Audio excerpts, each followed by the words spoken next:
আসসালামু আলাইকুম প্রিয় দর্শক, আমি আপনাদেরকে এখন দেখাবো টমেটো দিয়ে গরুর মাংসের রেসিপি। হ্যাঁ, টমেটো দিলে কিন্তু দারুণ একটা ফ্লেভার আসে এবং স্বাদটাও ভিন্ন হয়। তো আমি এখন আপনাদেরকে সেটাই দেখাবো।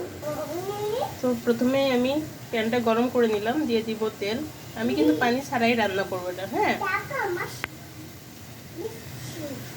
তেলটা গরম হয়ে গেছে, দিয়ে দিব পেঁয়াজ কুচি, দিব কাঁচা মরিচ। এখন এটাকে ভেজে নিব। রান্নাটা কিন্তু পানি ছাড়াই ঝটপট রান্না হয়ে যাবে, খুব বেশি সময় লাগবে না, যেহেতু প্রেসার কুকারে দিয়েছি। যারা ঝটপট রান্না করতে চান তারা অবশ্যই প্রেসার কুকারটা ইউজ করবেন। দেখতে পাচ্ছেন পেঁয়াজটা কিন্তু হয়ে গিয়েছে। এখন আমি বাটা মশলাটা দিয়ে দিব। বাটা মশলাটা দিয়ে দিয়েছি। এখানে কিন্তু আমি পেঁয়াজ, আদা, রসুন, জিরা একসাথে ব্লেন্ড করে নিয়েছি। পেঁয়াজ দিয়েছি 3-4টা মতো, রসুন দিয়েছি 2টা, পরিমাণ মতো জিরা, সামান্য একটু আদা। তো দিয়ে এটাকে এখন ভেজে নিব। দর্শক দেখতেই পাচ্ছেন মশলাটা কিন্তু হয়ে আছে। এর মধ্যে আমি লবণটা দিয়ে দিলাম। লবণটা আসলে পরিমাণ মতো, যে যার স্বাদ মতো দিবেন। দিয়ে এটাকে ভালো করে নেড়ে নিব। দিয়ে দিব হলুদের গুঁড়া 1 স্পুন মতো, দিব ধনিয়ার গুঁড়া 2 চামচ মতো। এখন এটাকে ভালো করে মিক্স করতে হবে। আমি ধনিয়ার গুঁড়া দিয়েছি 2 স্পুন, আর হলুদের গুঁড়া দিয়েছি 1 স্পুন মতো। হ্যাঁ, এটাকে আবার একটু ভালো করে নেড়ে নিতে হবে। দিব মরিচের গুঁড়া,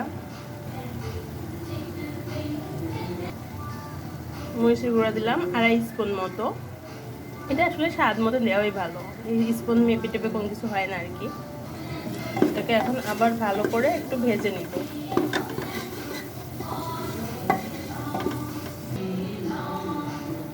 আমি একটু তেল কম দিয়েছি, কারণ মাংসের মধ্যে অনেকটা তেল আছে। যদি এখানে আমি তেলটা আরও বাড়ায় দিই তাহলে দেখা যাবে মাংসের তেলটা এটা অনেক বেশি হয়ে যাবে।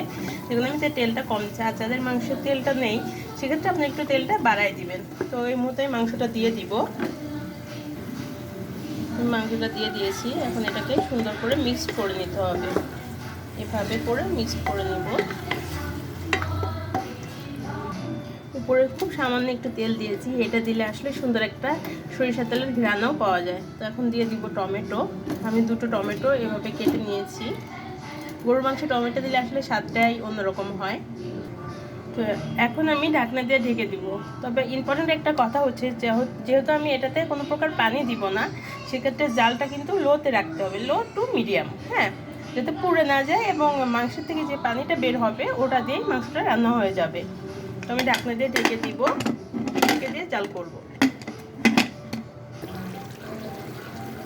ধোয়ার কারণে হয়তো ভালো করে দেখতে পাচ্ছেন না, কিন্তু দেখেন কতটা পানি বের হয়েছে।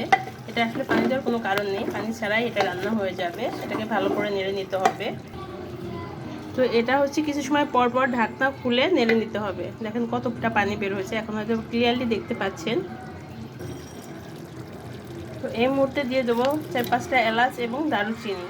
আমি এটা গুঁড়াটা আসলে পছন্দ করি না এতটা, কারণ গুঁড়ার চেয়ে আমার মনে হয় যে এই মশলাগুলোতে ঘ্রাণটা বেশি হয়। তো দিয়ে এটাকে আবার নেড়ে নিয়ে ঢেকে দিব।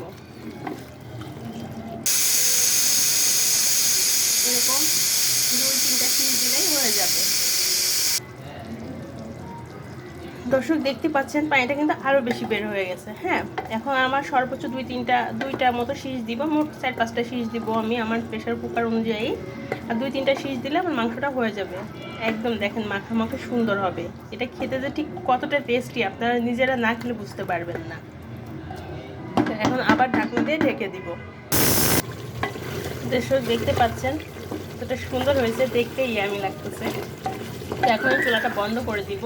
আমার মাংসটা অলরেডি হয়ে গিয়েছে। হ্যাঁ, এখন চুলাটা বন্ধ করে দিব।